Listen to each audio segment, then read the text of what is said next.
Good morning. আর তোমাদের সবাইকে জানাই আজকে শুভ অষ্টমী। তো শুভ অষ্টমীর অনেক অনেক শুভেচ্ছা ও অভিনন্দন সবাইকে। সবাই পুজোতে অনেক অনেক আনন্দ করো। তো আমিও এখন যাব পাড়ার ক্লাবে, আর আজকে সারাদিন তো অনেক মজা হবে। তো আমি চেষ্টা করব সব কিছুই তোমাদের সঙ্গে তুলে ধরার। তো এখন তো স্নান টান করতে হবে, অনেক কাজ আছে, ঘরেও পুজো দিতে হবে, তারপর যাব ক্লাবে। তো চলো তোমাদেরকেও সঙ্গে করে নিয়ে যাব, আর তোমরা দেখতে থাকো। আর দেখতে দেখতে যদি ভিডিওটা ভালো লাগে প্লিজ চ্যানেলটাকে সাবস্ক্রাইব করে নিও, আর পাশে থাকা বেল আইকনটিকেও প্রেস করে দিও নোটিফিকেশন পাওয়ার জন্য। তো আজকের মতো বেশি কথা বাড়াচ্ছি না, তো চলো একদম কাজ শুরু করে দিই।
এই অংশগ্রহণ করবে, প্রথম দ্বিতীয় তিনজনই পাবে, 7 জনই বাদ যাবে।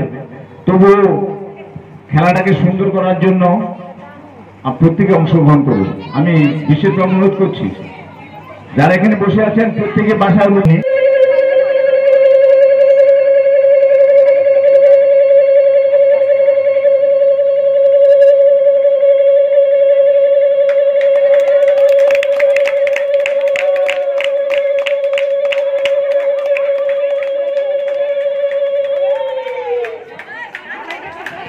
আসুন না, আমাকে গল্প বলার সুযোগ করে দেবেন না। দেখুন আপনারা যেভাবে বসে আছেন, আমার একটা গল্প মনে পড়ে গেছে।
নিতে হবে।